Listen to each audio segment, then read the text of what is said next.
Both of these players will be well known to anyone that's been a fan of the Pokemon trading card game for a very long time. Both of these players very successful in their own right. I think Andrew won this regionals once a few years back, so he's certainly no stranger to success here in Collinsville. Andrew, of course, will be playing that Snorlax deck. Yep, very cool to see that Snorlax deck start to get a little bit of play here. Curious to see how fast it is. So there are a few different renditions of this deck. And to see it, if he goes for this super aggressive style, or if he goes for these having a lot of different tech options, so that you have answers to more decks. I think that's really depends on what his view of the format was going to be. There are decks that are just trying to counter you again. There's so many decks where you have to just kind of prepare for how you want things to go, and if you predict wrong and you want the slower version to be more good against more decks, and then they're just not there, it's going to be really tough for you. All right, we do get to see the prices coming down. The Bird Trio. All right. All right, so it looks like we have a pretty interesting deck here from Drew. We have the Bird Trio GX Ho-Oh EX, a card we haven't seen in a while.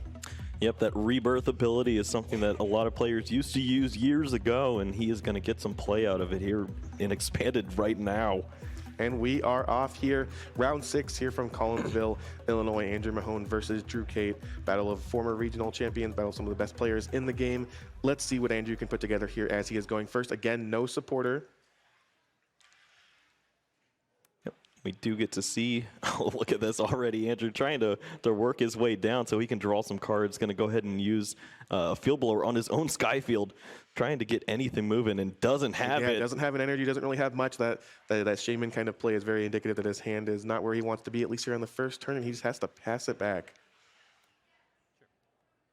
We see a Battle Compressor, one of the kind of things that separates Expanded from Standard, I think. One of the very, very powerful cards. In the format, this is a perfect kind of card to use with Ho-Oh 2, of course, spreading energy around. So we have to see what Drew gets here. This is a Battle Compressor is really one of the cards that fuels these sort of engines. There's the old Night March decks, the Vespiquen decks, this sort of thing where your discard pile is used as a resource, and Battle Compressor is just the best card to do that sort of thing with. Yep, so we do get to see Drew's going to start to push through his deck. Of course, you want to grab that Ho-Oh with the rebirth ability. Just get that in discard as early as possible, and potentially if you have some energies to go with it, then you can start to really accelerate and put Mahone on a clock, because it looks like Mahone is not having a great time right now. His hand really didn't go anywhere, and you can't be too sure with the first turn rules. Of course, he could have a supporter that could start to get him through, but he did not seem very happy as he was playing his cards out. Yeah, it looks like from my view, Mahone had a Colress, which is a supporter that can get him through, but depending on what the bench looks like from Drew's side, might not be too good here. Certainly not on that first turn, and maybe Drew also has a slight read on that as well. You never want to overbench unnecessarily, but we'll see where he decides to go with this. Yeah, just some of the things you have to think about in Expanded, as we do see Drew goes for the triple Ho-Oh off the Battle Compressor. Trainer's Mail finds him a Quick Ball, new addition to the format as well. That's been obviously very great, especially in the face of this supporter rule on turn 1.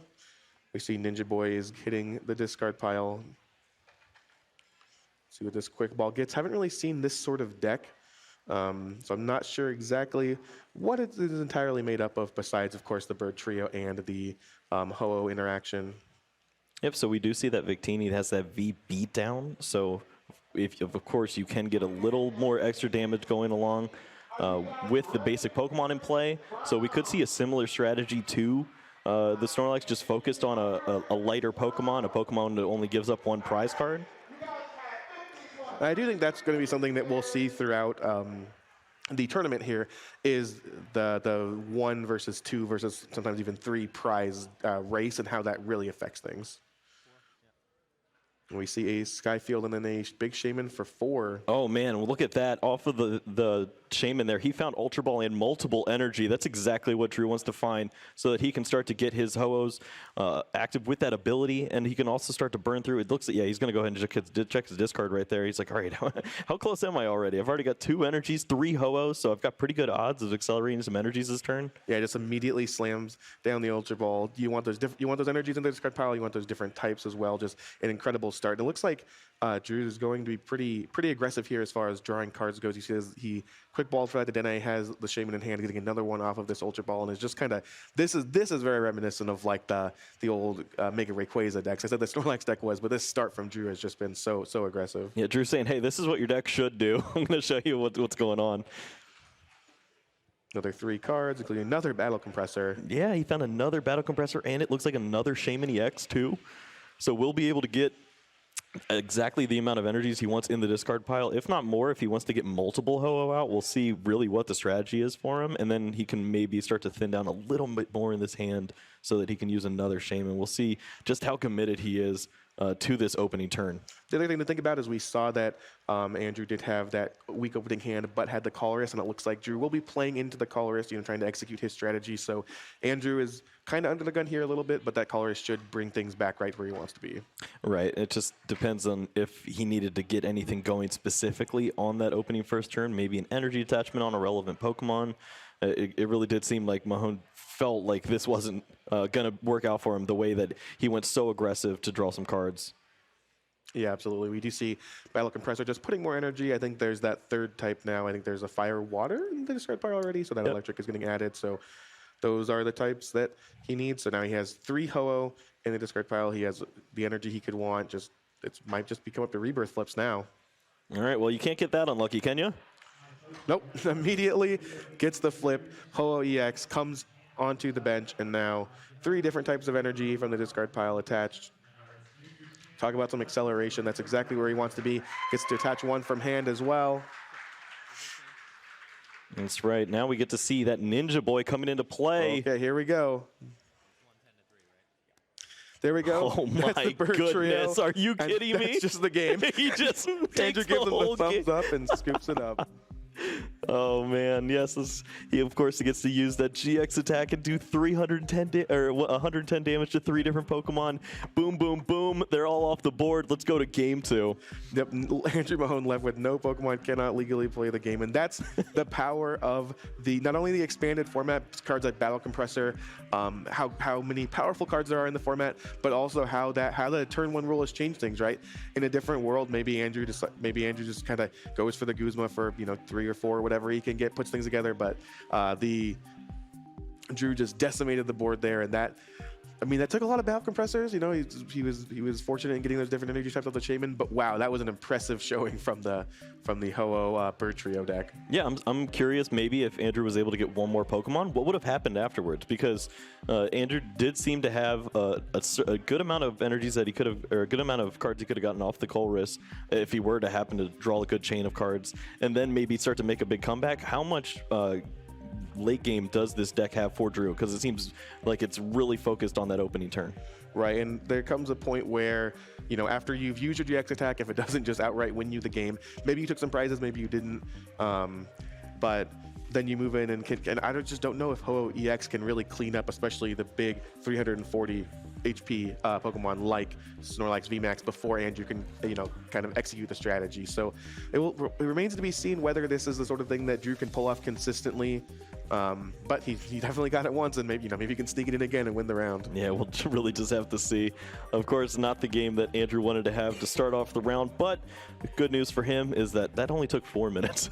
Yes, so plenty of time left to finish the match. Yep.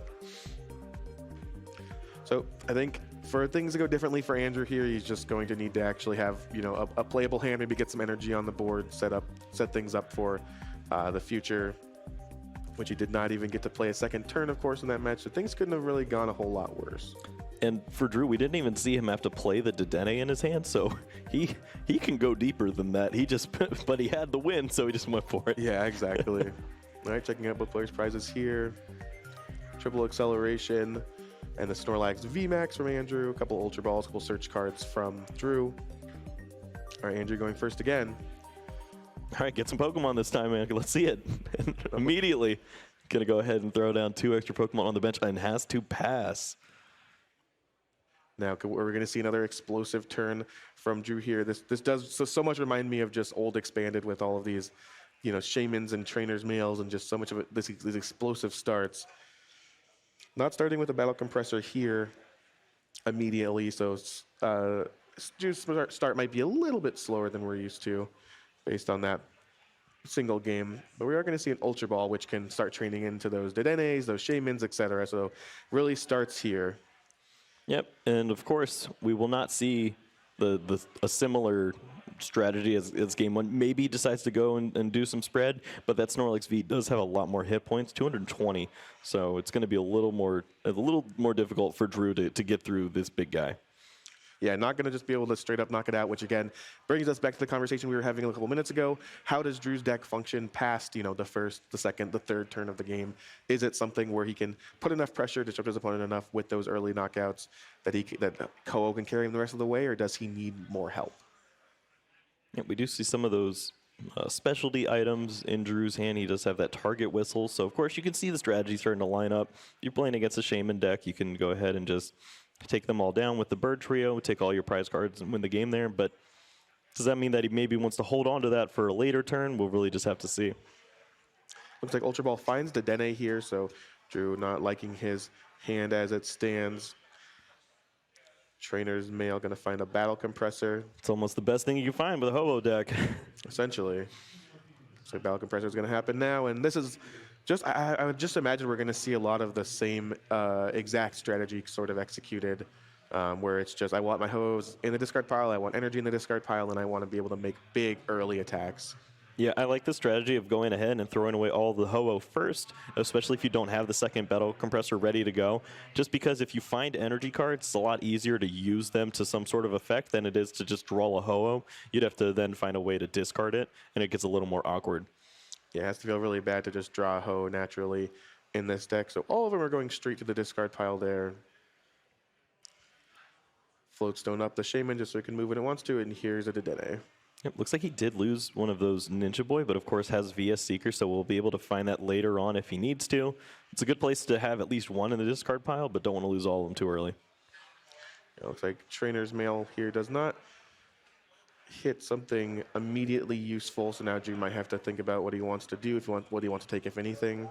Yeah, I think he was looking for Ultra Ball or something there. His hand is kind of awkward. He does have 3 energies that he's holding on to. It looks like no true way to discard them just yet. Yeah, it seems like he really just wants to have kind of to keep the chain going with Quick Balls and Ultra Balls and Battle Compressors and other things, but I think it might just end here. Yep, just a little bit awkward. He's even considering just grabbing the VS Seeker. I think that's what he's going to actually have to end up doing. Not the type of card you want to use right now, especially if you want to discard the rest of the cards in your hand. But nope, it just takes nothing. Yep, that makes sense. Now we kind of, from this, Mahone probably is thinking, all right, maybe I am going to get a couple turns in this game. Yeah, maybe I'll actually get to make game actions. All right, Ninja Boy, the Dene is gone. I see a Rangaroo. All right, he's going to go fishing, it looks like. He's going to try to see if maybe he can get one nice card off the top to help himself out here. Does, of course, have that Primate Wisdom. So even just Ultra Ball or a Shaman, something, Ultra Ball. Like, any card. There's like so many different items that chain all together, get you an Ultra Ball, and then this hand just goes. Yeah, and let's see if he can do it. The swap. Finds a Quick Ball, it looks like. That's the other one I was looking for. Yep, that'll get the job done. Oh, man. That feels so bad if you're Andrew, too. You know your opponent has exactly one draw and they hit it. Is he done? No. Nope. We're just beginning. All right, so the chain continues. Quick Ball discards a Lightning Energy. Looks like it's going to find a Shaman. That Shaman's going to drum 4 cards. Looks like not sure what the other 2 cards in his hand are. Yeah, if he did have some extra energies, he could go ahead and use that Ho-Oh Rebirth and then attach for the turn and draw an extra card. But I think it is important for him to go ahead and get those energies onto his attacking Pokemon, so we might not see the energy attachment just yet. Yeah, it looks like we're not going to. We're just going to see the setup. 4 cards. Oh, he's just going to have to keep fishing. All right, Battle Compressor. Yeah, looks like that's going to be the call there. Can't grab the other Trainer's Mail, so just going to keep on moving. I'm not sure what the energy counts are exactly, but I know it can't be that many, so it looks like he does. Not sure what he has in his discard pile, but I know he has the 1 water in his hand. So it looks like unless they're in the prizes, he should be able to get the full suite into the discard pile this turn. Yeah, he does have 1 lightning in discard here, so he could go ahead and put 2 more. Oh, he has the water as well. Oh, he has water as well. Okay, so he's good. He's golden. Yeah. So there's the fire. There's kind of the missing piece there. Yeah, and now you can really just consider, like, are there some cards that I don't want to see again? Maybe I do want to work on a second Ho-Oh, so I want to get some energies in. Just curious to see what he feels is the optimal line, and it looks like he's going to go ahead and just start tossing some cards he doesn't want. Yep, another utility of Battle Compressor, of course, is just, it's not just cards that you want to find in your discard pile. It's not just, one of supporters or anything. It can just be cards you don't want to draw again. You can thin out your deck. That effect is just so powerful, and that's why Battle Compressor has been so good from so many different angles for so long. So just looking at how this is starting to map out, we have seen Drew already use his supporter for the turn to stay alive and get that Oranguru going. So we could see the Ho-Oh come out and then just start attacking, maybe get some chip damage onto the Snorlax, some relevant chip damage that eventually could turn into a Bird Trio having some success. And Drew is not skipping a beat. Of course, he's going to hit that opening heads. Yep. Not going to take us on a roller coaster. Instead, just going to go ahead and have that Rainbow Burn set up. Yeah, didn't even have to try, just hits it fully. And again, the awkward bit of this deck is having to use that supporter, like you said, before you can Ninja Boy into the Bird Trio. But it looks like he's not even going to risk the Ho. He's just going to leave it on the bench. Yeah, it's just a nod of respect to what Andrew's able to do here. He knows that, of course, that Snorlax V can come out, and 1 triple acceleration can really knock out just about anything. So going to make Andrew have a few more pieces if he wants to cash in on this Ho-Oh. And now Andrew has to kind of develop his board without exposing too many Shamans or too many just low HP Pokemon like that. He doesn't want things to go as they went last game. So let's see if he can actually put that together. Yeah, there is, of course, the strategy where you use all of the Shaman, just get yourself going, and then maybe you Field Blower away that Skyfield and just take away all of the relevant big Shaman that could get knocked off of the board. Just leave yourself with a bunch of 1-prizers or maybe like Tapu Lele, just because it has enough hit points to take that hit. Yeah, exactly. Lots of options here for Andrew Mahone. Really glad we're getting to see one of the new Sword and Shield decks. I think Snorlax VMAX is not the most played deck, but definitely one that was hyped a lot going into this tournament. I think that's just a great card and can do a lot here, and we'll have to see if it ends up coming out on top here in Collinsville. All right, so for Andrew, with that Winona, he does get to choose some of these extra Pokemon that we don't usually see on a supporter card. Usually they just grab, when you grab it in multiples, you're grabbing basic Pokemon, but instead can grab himself that Chinchino, get himself some draw going, also has his VMAX lined up, and he is going to use that Shaman. So at the end of this whole setup, we're probably going to see Andrew hoping to grab that Field Blower just because he doesn't want these Shamans sticking around. Yeah, exactly. Definitely not something you want to leave kind of exposed, but you do have to just kind of play into this now to set up your own strategy.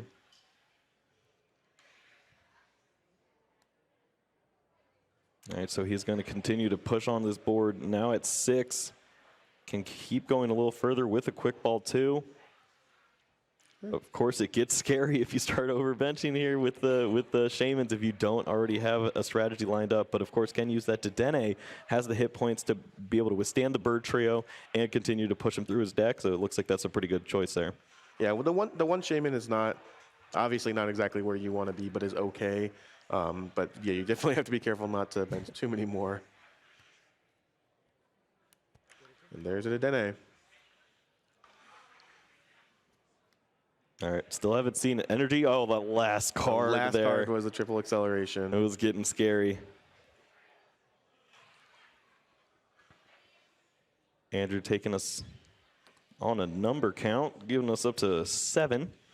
Has a little more push in his hand if he wants to. Really just going to decide if it's worth it. Going to take a look at the discard pile of Drew, consider where he wants to go from here. He does have that Snorlax VMAX, of course. He has the triple acceleration energy, considering what he wants to discard here, if anything, for these Ultra Balls or Quick Balls. Might bring out that Altaria. Yep, he does have Quick Ball and the Ultra, so he can just remove the whole hand if he wanted to, if he wants to keep pushing.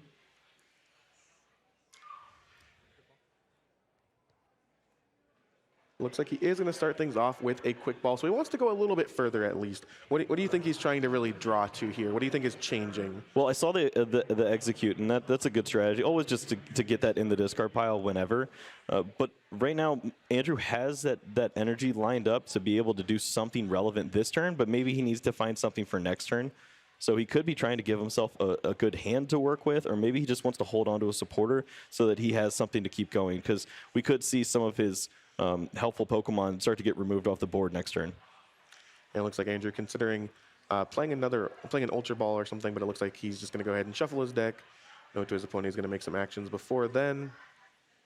Kind of George says he goes ahead and makes do. Does have that Snorlax down, so we'll have access to another Snorlax VMAX if something wild were to happen, but I don't think we're going to see 340 hit points disappear anytime soon. No, I don't think that's really something that this deck is capable of. You see Shaman moving into the active position, the active spot, as it were, before Drew starts his next turn. He does have more Ho-Oh. I think he has more energy in the discard pile. I know he has access to Ninja Boy, too, if he has a Versus Seeker in his hand. His hands looks like it's really going nowhere. He also has no energy there just yet, so he could use the compressor to get the energies in. But I think, once again, this is just him trying to thin out his deck so that Oranguru can bail him out of here. So there's been a lot of pressure on this Oranguru this game. So far, it's worked out for him, but I'm not sure if he can do it every single time. Yeah, come on, man. Just one more card. All right, we're seeing a Bird Trio hit the discard pile along with that Fire Energy. And yeah, just gonna go ahead and do 2 energy, just deciding, I just really want these are much more valuable in my discard pile for potential future Ho-Ohs. Gotta do something here. Gotta thin as much as I can. And the pressure might be on Oranguru once again. Well, we saw him do so much in the standard format as one of those very helpful cards. Is it going to be able to cash out for Drew here? Just needs one more helpful piece to maybe keep this going, get him a ton of prize cards. Ninja Boy would be huge. What was it? It didn't look good. Based on the body language, it looked shiny. It was not good.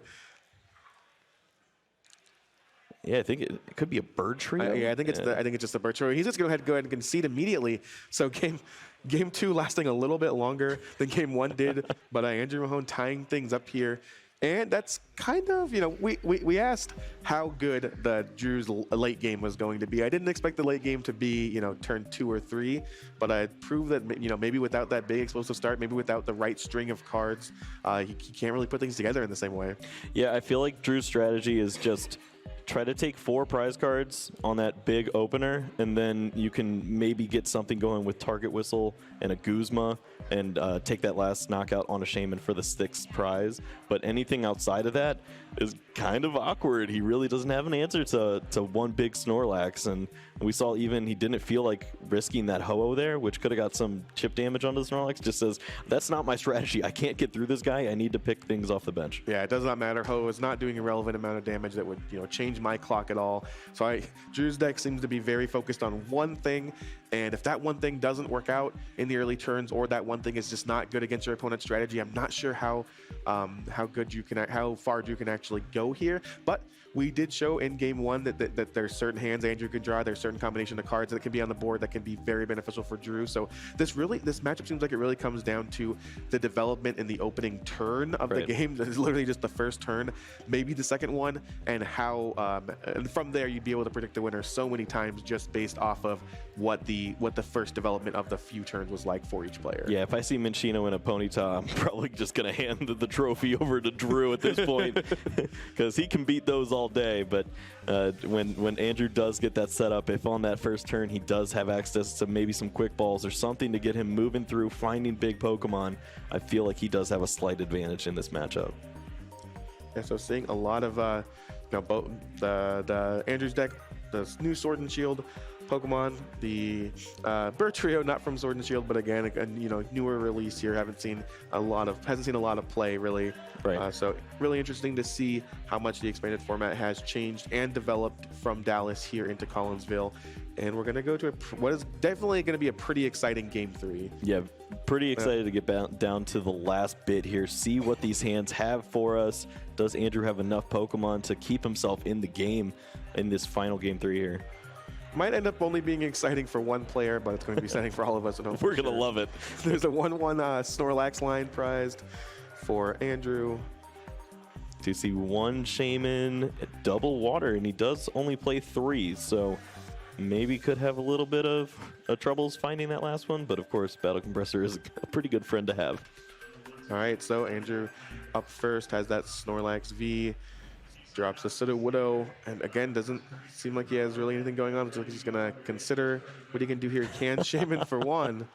It's a rescue stretcher. I think this is good. This is kind of where Andrew wants to be. He made it a little bit awkward for Drew to push with a ton of Shaman because he has that Sudowoodo there, and he has his huge Snorlax in the active spot. So yeah, I think the Snorlax just, it sounds silly, but starting with the Snorlax, or having the Snorlax in general, just changes so much. yeah, we see the percentages certainly start to flip there, but Drew is not discouraged. He actually has a pretty solid opener for himself there, starting off with that Ultra Ball. So Ultra Ball puts a Ho and a Fire Energy in the discard pile. This is going to be where he discovers that he did prize all but that single Water Energy, which could come back to hurt him a bit. But he does have access to that single one, of course. Looks like a Dedenne is going to be found off the Ultra Ball. Yep, so just not knowing the rest of the hand, but seeing the Dedenne makes you think that maybe he has some other pieces of the puzzle that are in that hand that he'd like to just discard early. Could see maybe some of those extra energy cards, or maybe another Ho-Oh perhaps, or maybe just a bunch of cards he doesn't like. Just get these out of the way, and I'll just draw Shamans from this point on. Yeah, getting a quick flash of him, it seems like it's mostly just cards he doesn't really need, so not the best opening hand here, but again, the Dedenne can change so much, and we have seen that over these past 2 games that Drew's strategy is really dependent on just kind of the chain going. The Dedenne is finding Shamans, finding Battle Compressors, finding more search Pokemon, you just want to keep, he really just wants to keep that sort of things going and keep making game actions. And a Ringaroo. And a Ringaroo, of course, the all-star. Can't forget him. All right, so off of this hand, Drew does find another Battle Compressor, so he can get more of those Ho-Oh and maybe another energy card in there for himself, and he has a little more going with that Trainer's Mail, but once again, he kind of just found some weird pieces and might need to get bailed out one more time if Trainer's Mail isn't successful. It looks like he's going for a slightly different strategy with the Battle Compressor here than he has in the past, when he has Ho-Oh, the Lightning Energy, and the Water Energy. So now he has the full suite of energies in the discard pile, but only the 1 Ho-Oh. Yeah, so he will have the second one. Sorry, now, he does have 2 Ho-Oh. Okay. But you're right. It is riskier than his normal strategy, which is I'm going to give myself 3 flips. He says I got to do it on 2 this time, just because getting the energies right now is pretty important. He only ever needed the 1 flip, so I guess giving himself an extra one here is probably fine. he doesn't need it. Well, he's going to go ahead and try now. Oh. Missed the first. Missed the second. He missed both of them. That's scary. All right, maybe we spoke a little too soon here.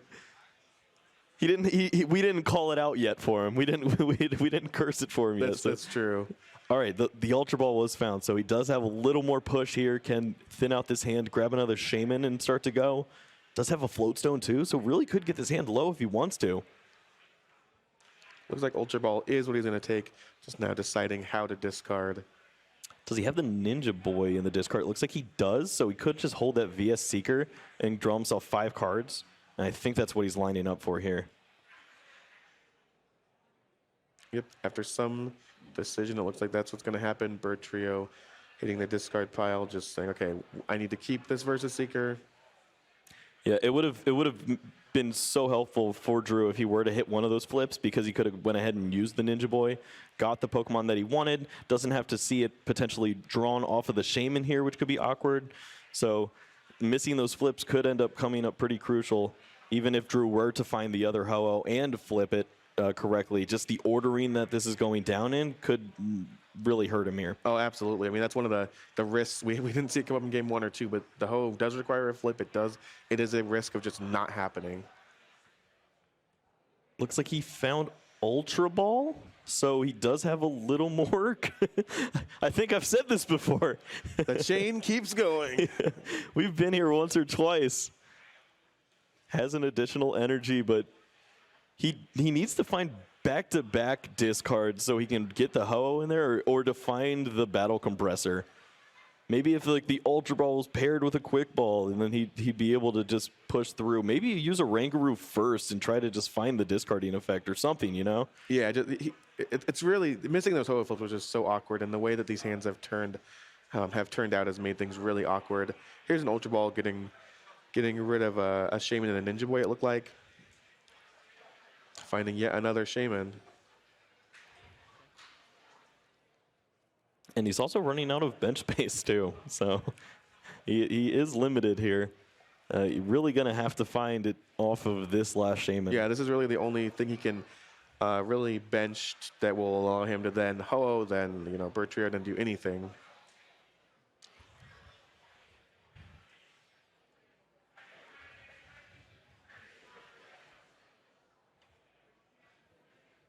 Considering here, he's looking going to use a Rangaroo's ability first, just deciding what card to put back.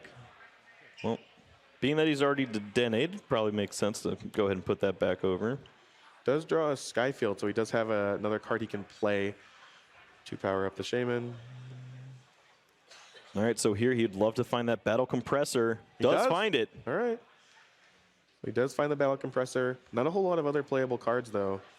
Detonating some energy, so looks like it's going to be all up to this. Oh, good. He's got the 4, so now he's got 2 more flips. And right. we've never seen him miss 2 flips in a row before. No, that just doesn't happen. So he's set.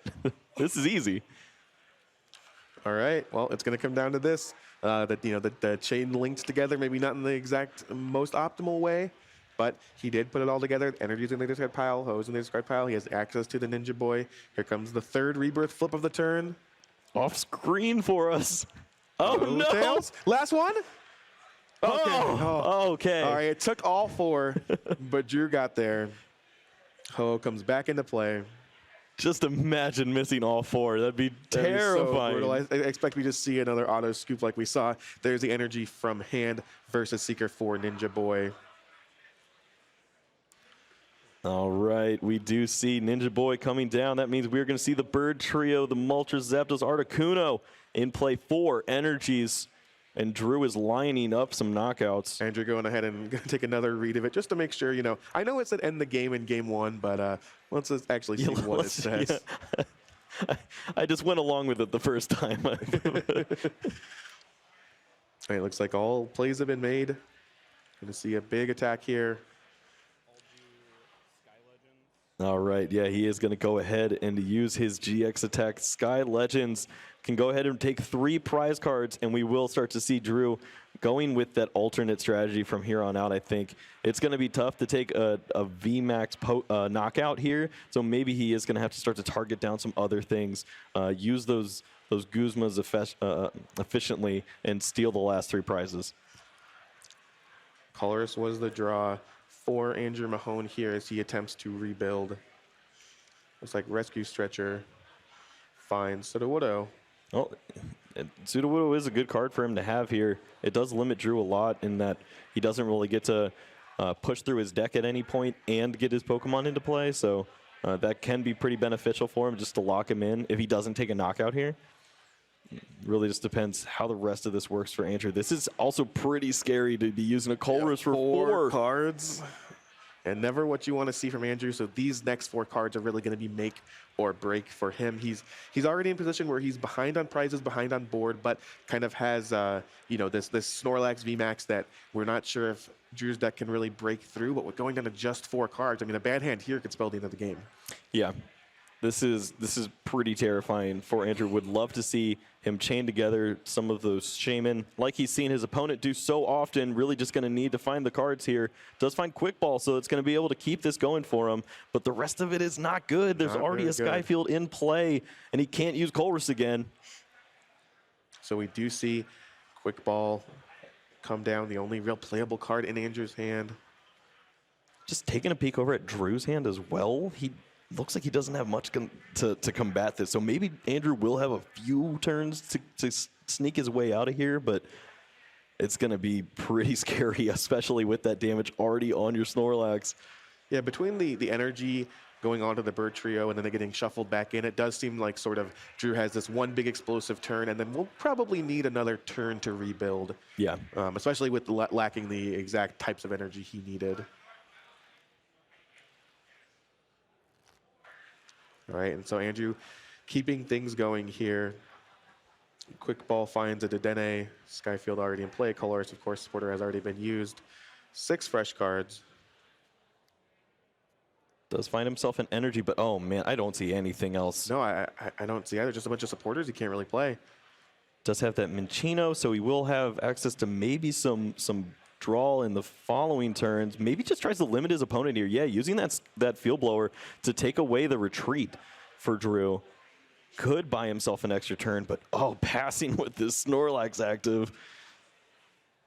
Not where you want to be, but it's what he has to do. Andrew Mahone just passes the turn back. You mentioned that Drew's hand needed a little bit of help here, but still just having to basically do nothing on your turn from Andrew after you have this big turn where you get attacked, your opponent takes a bunch of prizes, deals some damage to your V Pokemon. You really wanted to be able to respond in some way, and the cards just weren't not there for him. Yeah, so Drew has almost every energy that he wants in his hand, which is really weird because he wants them in his discard pile. Right. He could use Dedenne and get all of them in his discard pile, but then he's Sudowoodo locked out, so he doesn't have room to get onto the bench there for himself. So he's just going to go ahead and maybe use a Sky Return strategy over 2 turns.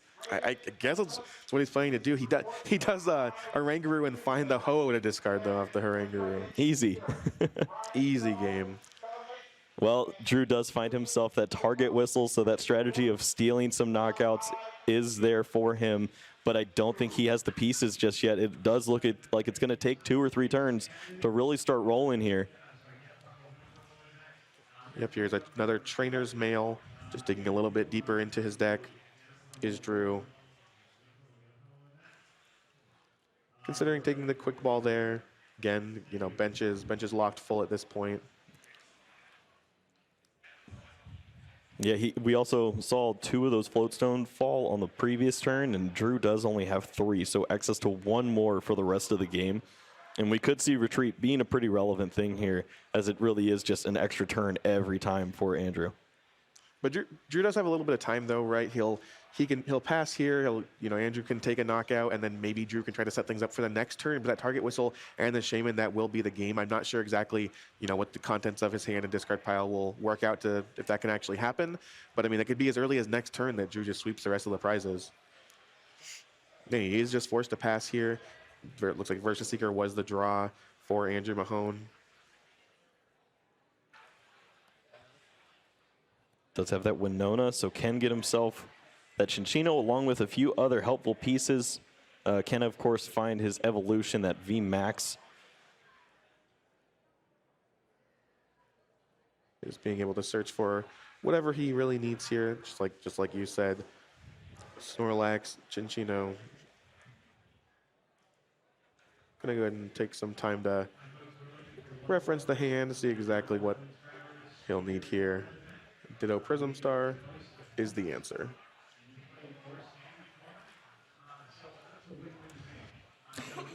So piecing this together for Drew, he has to, if he does get knocked out on this turn, he has at least the retreat lined up with the Shaman. He can get his energies in play and use Ninja Boy, and he can take 1 2-prize knockout, get himself to 1 prize, and then he's going to have maybe a Ho-Oh plus Guzma play lined up to take an easier knockout, maybe the Ditto or something that's lined up for him. So probably 2 turns out from Drew being able to get through. And from this point on, I don't think we see Andrew really missing on anything big if his hand continues to work for him here. He should be able to go 2 prizes, 2 prizes, 2 prizes the whole way through. So Andrew's on that 3-turn clock, and Drew's on a really risky 2-turn clock if everything works out. Yeah, it's just so... Oh, and Andrew has to pass the turn back. It's just so weird for Drew to have to put things together. Like, his clock is just so different because it requires so many different moving parts. Right, so the fact that Andrew didn't actually get his clock off actually slowed down Drew Cate's clock, because he needs that Pokemon out of the active spot because it's really hard to retreat right now. Yeah, there's a lot of floatstones in the discard pile for Drew. One at a time, we'll see if Oranguru is able to find him the piece does find himself Battle Compressor, so that could be a pretty relevant way to maybe get that last Ho-Oh lined up if he does need to find a third attacker. But at this point, he just needs to find better cards. They're not coming together. The past few turns of this game have just been awkward for both players. Just kind of you do it. Not really, you yeah, do it. I want you to act first. I need this to deny out if I want to win. I don't have anything, man. We see a second attachment to the Shaman there.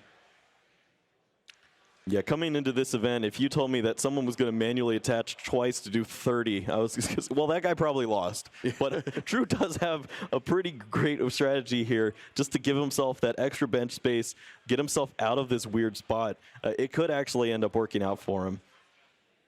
You have to do what you have to do in these tough spots. You know, it's easy enough to play the game when you've gone through your deck and you know exactly how it works and you're kind of executing your strategy perfectly. But then you get in these awkward situations where you have no float stones, you have a Pokemon stuck in the active position, you're battle compressoring just to get cards you don't want to draw at this point. It's just these are the tough situations where you have to kind of think about what you want to do, and even if it's not a great play, even if it makes you feel bad, you have to do it just to up the percentages that you can actually win. Well, little by little. Something that we also haven't talked about is that 30 damage is actually pretty relevant here.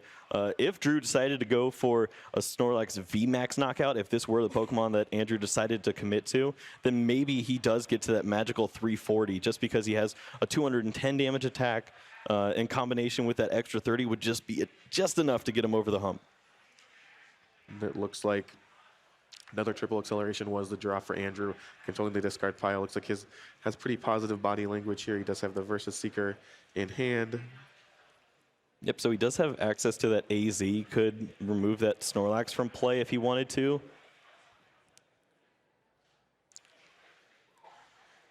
Also eyeing up Winona, so he could just evolve it and then figure it out later if it did end up becoming an issue. He could see Drew commit that 30 damage onto the Snorlax VMAX and then go, okay, now it's in range of the bird trio. I need to get him out of here. Yeah, now I'll just save it. And I think this makes sense to do from Andrew's position. Right. You want to be able to push what you're trying to do rather than just take an entire turn off before you really need to. Oh, this is starting to line up for Andrew Mahone. Does have multiple energies, so can start to see the stars aligning. 3 knockouts is all he needs to do from this point forward if he can line them up on GX and EX Pokemon. Yeah, just a simple enough game of trying to make sure you have the resources, take the easy knockouts every turn. Of course, Drew's going to have something to say about that, but Andrew's got to try to execute his strategy. That is the problem that comes when you're playing a deck like Drew Cate, because you know exactly how much damage output he has every turn. So if you're playing the math right, if you have cards like AZ available to you, you can just make sure that you're just 1 turn ahead each time. Yeah, just being able to heal just a little bit of damage, being able to just set Drew back a whole nother turn can just cost the entire game. And when we're talking about how each player is on this small clock where they're trying to do something every single turn, and every time that you miss that, it's just huge. Finds a 3rd energy, so all 3 attacks now lined up. Also has that target whistle, so if things ever got weird, didn't find the Pokemon he wanted, he could also make the Sudowoodo benching a little more awkward if Drew were to leave a spot open at any point. Looks like Andrew now just consulting what's in his hand, making sure he knows how the play is going to work out, and just passes again. You do it. Yeah. Again, once again, I need you to act first. He's like, what are you going to do, man? You can do 30, and I'm just going to pull it up eventually. So unless there is a surprise card coming from Drew and like a super scoop up, I don't think we're going to see anything wild just yet. Yeah, I think this is really smart play by Andrew to really discipline play, just saying like, I want you to have to act first. I want you to have to kind of expose yourself first. I don't have to knock this out, and I'm just gonna wait. Make sure that AZ can heal as much damage as possible. So for Drew, he does have that computer search, that aspect of choice for him to use this game. And he could potentially find maybe something disruptive if he wanted to go for N, if he thinks his opponent's holding on to all those cards, holding on to that way to use the AZ. Maybe he sees that as like the big alternative strategy. Could use that as a way to maybe fix this game for him. But also, he has attached a lot of energy. We do see Ninja Boy, maybe. Maybe there's Yeah. there's some line of play where you just say, all right, let's just do it the old-fashioned way. Shaman, get in there. Yeah, looks like that might be what's going on here. We see the computer search. He is eyeing up that Ninja Boy. I mean, from what he has left in his deck, there are not many tricks left. Just the face-up Ninja Boy there off the computer search. Yeah, you don't have to show your opponent, but we are at that point of the game where it's like, you know what's happening, I know what's happening. Let's see whose is better. Definitely not the way. This game has been much, much different than either of the first two games. This game kind of going to the nitty-gritty, seeing both players have to go through a bunch of their decks, play a bunch of turns out, and really grind to the very end here. So Drew does have to put that bird trio back onto his deck so that he can start to do his Ninja Boy strategy. They're trying to figure out. He's like, hey, shuffle the card that I was about to draw. So they have figured it out. The cut hadn't happened before the draw had happened, and Drew was still holding on to the card that should have been cut. All right, looks like we have figured all of this out. Ninja Boy coming down here. It's on the top of the deck. It's the only option left. But is this it's not enough. There's no energy acceleration going on here. He gets this into play, but He has Mars Shadow as well. okay, does have Mars Shadow. Is that going to make a relevant difference? Yeah, it doesn't even so. decide to go with it just yet. Just going for the bird trio.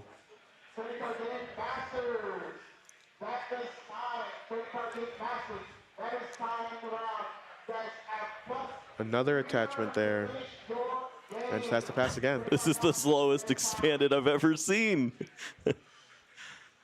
Passing back and forth, passing back and forth. Ultra Ball up the top four. Andrew.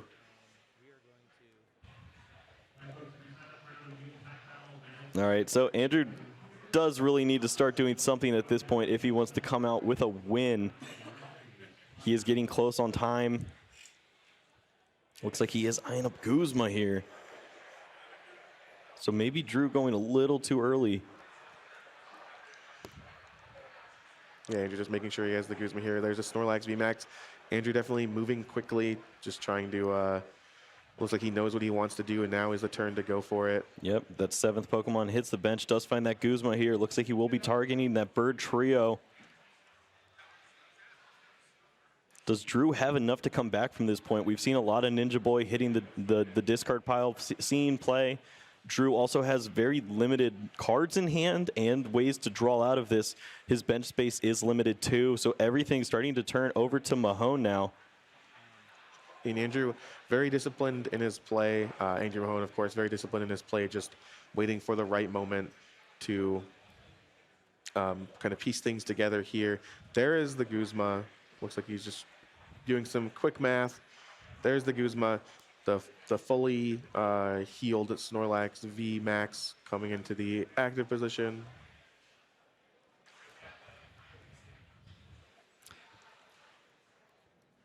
He did discard one of the energies. No, there's the Alolan Muck.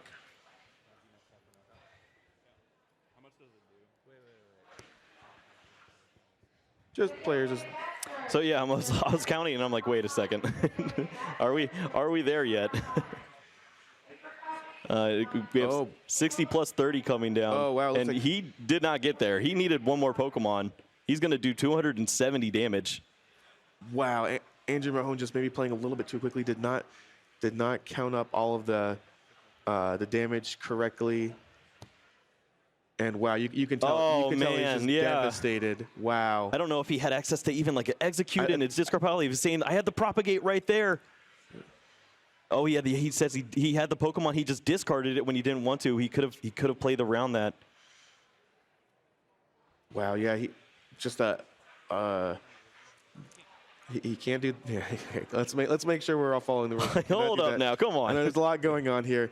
Andrew Mahone, just a play mistake there. Just discarded the wrong card. Did not have the proper amount of damage there. Miscounted that. What was supposed to be a very big turn to swing the game. It's not going to quite work out. From a heartbreaking moment there, if you're Andrew Mahone. Well, we'll see if it has any impact on the rest of this game now. Andrew did also discard one of his energies. Yes, he did. Now he's down 2. And does Drew just say, all right, I need to buy a little more time. I'll let you take a few prizes here and there, but I'm not going to give you the win yet. I mean, thankfully for Andrew, I think that's really just exactly what's going to happen here. He's just, all right, here's my Dene. I'm going to attach on the bench and pass again. I just because that worked out better than it could have for me doesn't mean it worked out great. All right, so we see there's 270 damage on the bird trio. The Guzma does come up, so Chinchino's actually going to get to do some work. Chinchino's going to go take a big knockout here. He doesn't just make do, ladies and gents. He gets it done. And there's a big knockout. The player's just going to go ahead and triple check the amount of damage that's happening. Are we sure? And that's half of Andrew's prizes. So minor setback from that last turn, but Chinchino pulls it out here for Andrew. Mahone, not really sure what Drew can put together here. Yep, so you're really just seeing how this is going to work out. Drew just has to deal 50. This is his attacker of choice now, is that Dedenne. Does Andrew have the way out? He does have the float stone, so he should have a knockout if he can find one of his triple acceleration energies. We know that he does play multiple special charge, so maybe could start to find a way to draw into those. And it looks like that is going to be the plan for him now. He does also have one of those triple acceleration in deck. Yeah, that's the last one left, and then just we'll be relying on special charge. Does he have a way to get through this? It looks like N is going to be the call. Drew says, thank you. My hand has been awful, but he won't be very thankful if Andrew is able to find his way out of it. Yeah, if he finds that energy. Wow, once again, these players just having to make these really weird plays, these really low impact plays, but they're just what they have to do. Each player drawing 3 cards. Like you said, Drew thankful for it, and Andrew just hoping he can find an energy here to keep things going as it looks like time is just going to be called. Yeah, we just reached time just now. This makes Andrew turn 0, so he will have a turn. Does find the energy here. So can take the knockout. Would have loved to seen a special charge this turn around so he could get those energies available to him. Doesn't find it just yet. So finding this last prize could actually be pretty weird. Andrew with 1 prize left, but can he put it together? This has been such a difference from the first 2 games. This has been such an exciting game. It has been exciting, but it's kind of interesting. It's kind of weird to say that with how much passing and how much non-action has actually happened. The ebb and flow of this has been so wild. As we really just went to the peak in the first 4 minutes, and man, we've just been going all over the place, right down to the very end here for Andrew if he's able to pull it off. Don't see the win happening just yet over on Drew's side. It almost seems impossible at this point for him. But can he hold on to get himself that 1 extra match point here? Yeah, I think Drew, again, is just playing for the draw here. His deck is very thin, doesn't think he has a whole lot of relevant cards. Andrew is trying to piece together a win. I think it should be turn 2 here if our clock was right. Turn 2 of time. All right, so Andrew is going to give himself as many outs as possible. Does have a VS Seeker, so could go ahead and use maybe a Colriss, draw as many cards as he can, find that special charge, and then try to make do to draw into his plan here. Does go ahead and grab that Colriss, so he's going to start moving. We see 8, so he's going to draw 10 cards here. Don't know how many cards he has left in deck, but he really could just draw just about everything. I mean, I got to imagine it's everything. And also, just this probably won't come up now that Andrew is drawing this many here, but the players did have a little bit of a time extension, so time has not been called quite yet. All right. But even if Andrew doesn't hit it here, he could have another turn. I mean, we'll see. Yeah, Drew says, I think the writing's on the wall. Just go ahead and draw your cards, man. It's going to be 10 cards of potentially 12 to 15 card deck. Who knows? It looks like time. That body language tells me that time did just expire here. Find Dowsing Machine and special charge, multiple special charge it looks like as well. Can he do a little more in the way of filling his deck? Yeah, he's going to go ahead and just put everything in there. Best odds possible for make do. Here we go. I don't know how many cards, but it can't be more than 8 or 9. So we do see quick ball, dowsing machine as well as another way to look through. He has, oh my, yeah, I think it's almost impossible. With the 7 and 4 of them are hits, and yeah, Drew's gonna pick it up. He knows just that. Concedes. Andrew Mahone, what a match! Congratulations to Andrew Mahone. Winning this match here through a lot of adversity, getting turn 1 in the first game, having some miscalculations in the third game. But Andrew Mahone was able to take down the victory with his Snorlax VMAX deck versus the unconventional sort of bird trio Ho-Oh EX deck. Not something I thought we'd be saying here today. Yeah, what a roller coaster. That was so fun. It's really great to be a part of that as our first game of many to come. Welcome to New Expanded. Yeah, round 6 really giving us some amazing play here. 2 great players, really cool decks to watch, and Snorlax V just put in so much work. Yeah, I mean, we said Snorlax V was one of the cards to watch, one of the new Sword and Shield cards that could make an impact, and it has. I mean, we saw just the power of just how much damage it can do, just these huge amounts of damage, knocking out everything. You do rely on triple acceleration energy. You do have to fill your bench, but when things go right, as we saw for Andrew there, it can just kind of mow through everything your opponent puts up. Yeah, no, he really did have an answer to almost everything that Drew did. As soon as he got that Snorlax into play, he knew that he wasn't threatened to be knocked out on that opening turn, and if he gets through there, he really does have everything lined up for him. Drew fought so hard to get himself in a reasonable position, but man, that Sudowoodo, as soon as it came back off the rescue stretcher, you knew it was going to be something special. It stayed there all game, and it really locked out almost every option Drew had from that point on. Yeah, pretty incredible match to have for our very first match of New Expanded. We're going to take a really quick break, and then we'll be back with an interview with your winner, Andrew Mahone.